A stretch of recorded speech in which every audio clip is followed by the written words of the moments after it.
kuandika kwenye makaratasi yale, alafu tueleze elimu hii ya leo.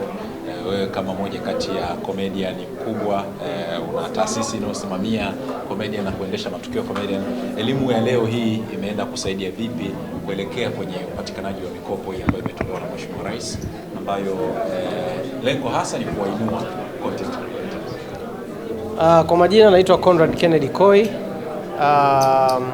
mwanzilishi wa Jukwaa la Ucheshi Tanzania, lakini pia mwanzilishi mwenza wa television ya ucheshi Afrika ambayo inaitwa kwa jina la Cheka Plus, iko Azam TV. Haya mafunzo yamekuwa ni mazuri sana. Kwanza nimpongeze Mheshimiwa wa Rais wa Jamhuri ya Muungano wa Tanzania, lakini pia nimpongeze waziri mwenye dhamana ya wizara hii ambayo imeandaa mafunzo haya. Kazi ni kubwa sana imefanyika.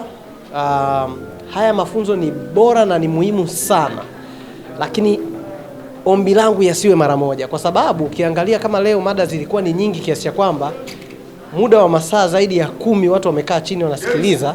Kuna watu wanaweza kupoteana hapo katikati. Kwa hiyo lazima tu ya break down, tuwe na mada kadhaa wa kadha kwa ufupi, lakini tuwe na mafunzo mara kwa mara, kwa sababu ukiangalia mafunzo haya ndio yanajenga content creator ambaye anaweza akakopesheka. Kwa sababu kwa sehemu kubwa hapa tunaongelea content creators kukopeshwa ili waweze kufanya kazi zao kwa uweledi. Sasa ili aweze kukopesheka lazima mafunzo kama haya yawe ya lazima. Sasa haya kama anaenda kumjenga content creator ambaye anakopesheka, basi yawe ni mafunzo ambayo yanatokea mara kwa mara, na zile kuna mada ambazo zimeongelewa leo zimeonekana ni mada ambazo zinawagusa wa content creators moja kwa moja.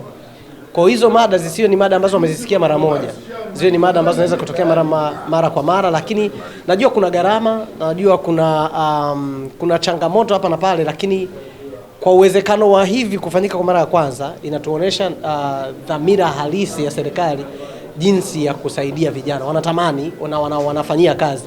Kwa kama wameweza kuchukua hatua hii, mimi naamini wanaweza kuchukua hatua nyingine zaidi na zaidi. Kwa mafunzo haya mimi niseme yanaenda kufungua vijana kwenye uelewa hasa wa kifedha. Ukiangalia katika mazungumzo mengi yote yaliyozungumzwa leo, katika swala ambalo limegusa kwa undani zaidi ni swala la kifedha, hasa kwenye uelewa wa jinsi ya kupata mapato, lakini pia jinsi ya kuwekeza mapato yanayopatikana kutoka kwenye content. Yeah. Kuna mafunzo kwa mengine watu ndio wanakuja kuona kama fursa inayoonekana. Kwa mfano kama ni shati safi ya kufikia. Kumbe inawezekana mtu akatengeneza content ambayo ni shati safi, wakamwezesha na wakampatia pesa. Ndio kama umeona nimepiga ndege wawili kwa moja. Hii sio kwa nishati safi tu. Hii ni kwa nyanja zote, sekta zote. Kuna kitu alichokizungumzia nishati safi hapa ni kwa sababu alikuwepo hapa, lakini ukitafuta Wizara ya Afya nao wana kitu kama hichi. Ukitafuta Wizara ya Ujenzi kuna kitu kama hichi. Yaani kila sekta ambayo unaiona serikalini na sekta binafsi zina kitu ambacho content creator unaweza kadili nacho na kikaweza kukupa monetization nzuri tu ya hela.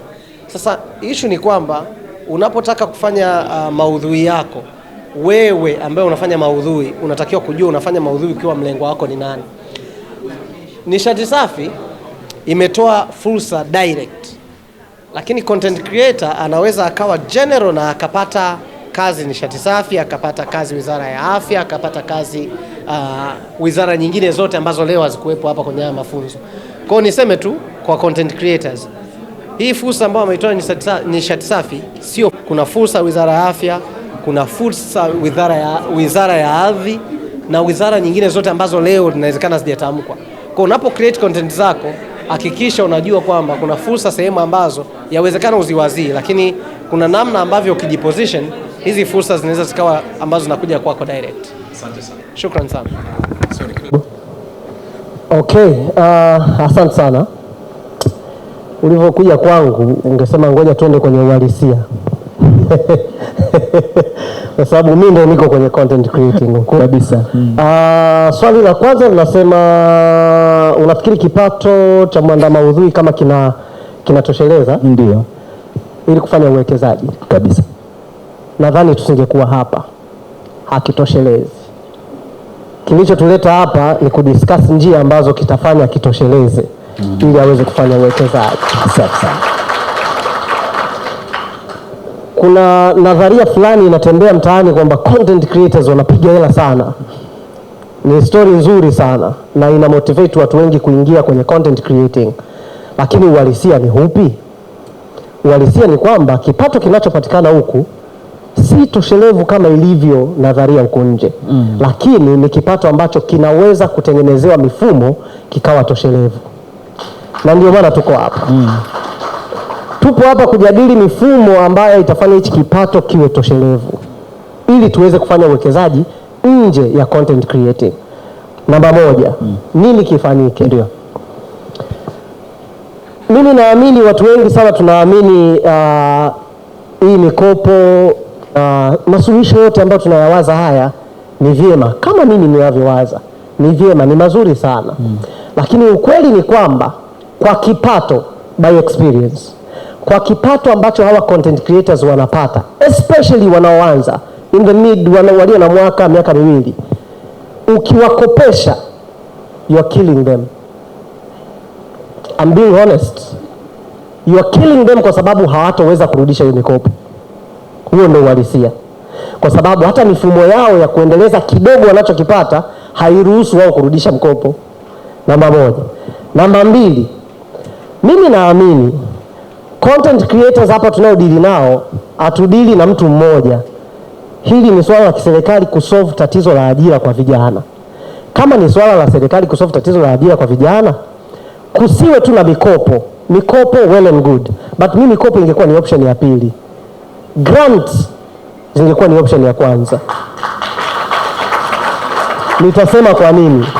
Kwa sababu grants zinaruhusu wewe kuapply ambaye uko eligible kupewa hizo grants. Kwamba jamani, unastahili kupewa grants kwa sababu tumeangalia katika mchakato wako create content kuna ajira 1 2 3 4 5 zinapatikana. Sasa wewe tukikupa hizi grants hatukupi kama mkopo. Tunawezesha ili ukue zaidi, ajira 1 2 3 4 5 ziweze kusimama. Sasa ukifanikiwa ndani ya mwaka kwa grants hizi na ukajenga ajira hizi, probably wewe tukipa miaka 5 unaweza ukajenga ajira nyingi. Tutakukopesha, unastahili. Okay. So to begin with, kipato anachokipata content creators, I don't think if it is enough. It is reasonable. But tukitengeneza mifumo sahihi, it can be reasonable enough kukopeshwa. Na kabla ya kukopeshwa, wapewe grants wanaostahili, ili hao wakipewa grants waweze kujenga ajira na waweze kujenga mifumo zaidi ya kutengeneza kipato zaidi, ili waweze kukopeshwa na kurudisha mikopo. Otherwise, tutakopesha watu alafu hawatorudisha. Asante sana Koi, vizuri. Mkurugenzi upo hapa anakusikiliza. Naomba nije kwa Dr. Raphael Malaba, nitarudi kwako Koi baadaye. Mimi naitwa Jonathan. Nashukuru nimekaa na somo mwenzangu, wote ni Jonathan. Akiba kama ulivyosema, moja swali ni kwamba mimi nataka kuchukua katika mfano rahisi tu. Akiba ni mbegu.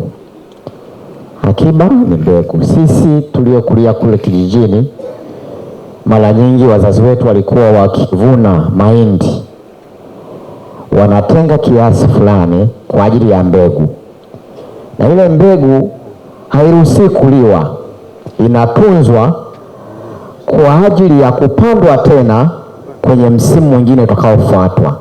Kwa hiyo ile mbegu ile kwa inalindwa sana. Ni mara chache sana kujikuta ile mbegu ambayo imetunzwa imeliwa, labda kama kuna dharura kipindi cha njaa. Kwa hiyo huo ndio mfano halisi kwenye maisha sisi kama sisi content creators, kwamba tunapopata kiasi tunatakiwa tutenge mbegu. Mbegu tunaiweka pembeni, na hiyo mbegu tunatakiwa tuilinde, tuitunze, ili kusudi baadaye ije tusaidie kuzaa zaidi. Sasa na narudi kwenye mfano wa mtu wa CRDB. Anasema hivi, ili uweze kutunza hiyo mbegu yako, kaja na rules. Ziko rules nyingi, lakini rule ya kwanza aliyesema ni 10 to 20 rule, kwamba katika kile unachokipata angalau 20%. Sisi kwa SIDO tunasema katika kurahisisha tunasema weka save, yani weka mbegu kulingana na umri wako. Yani umri wako ndio ile saving yako. Kwa mfano, Kama wewe content creator umepata milioni moja, umefanya kazi nzuri, umepata milioni moja, una miaka 20, tunategemea 20%, miaka yako 20 ambayo ni 20% ya milioni moja ni sawa sana shilingi ngapi? 200,000, si ndio jamani? Ndio. Kwa hiyo 200,000 ile utaitoa kama sehemu ya saving. Kama una miaka 22 umepata milioni moja, saving yako itakuwa shilingi ngapi? 22,000 na 20. Una miaka 25 umepata milioni moja, saving yako ni shilingi ngapi? 2,500,000. Maana yake kama umepata milioni moja, kulingana na umri wako uliokuwa nao, ile 2,500,000 na miaka 25, ile 2,500,000 unatenga kwa ajili ya mbegu, kwa ajili ya kwako. Inayobaki 7,500,000 ndio unaruhusiwa kutumia kama wewe. Kwa hiyo simple logic ni kutumia save kulingana na umri wako. Na kwa nini naenda hivyo? Utaona yule mwenye umri mkubwa anaendelea kusave zaidi, kwa sababu kadri anavyoendelea kupanda juu, nguvu za kufanya kazi zinaisha. Kwa hiyo lazima awe na akiba ya kutosha, kwa sababu itafika wakati atakuwa hana nguvu za kukimbia. Wewe tumekuwekea, wewe kama una umri mdogo utajikuta saving yako ni ndogo, kwa sababu unaweza ukaanguka na ukasimama, ukaanguka ukasimama, unaweza ukatumia na ukasimama. Kwa hiyo angalau base ni 20%, 20 rule. Lakini in a simple logic, hakikisha unapopata hela, pesa kulingana na umri wako ulionao, hakikisha unaitenga, unabaki kama akiba kwa ajili ya baadaye. Asante sana Jonathan, lakini kuna swali linakuja Jonathan kwamba okay, sasa ile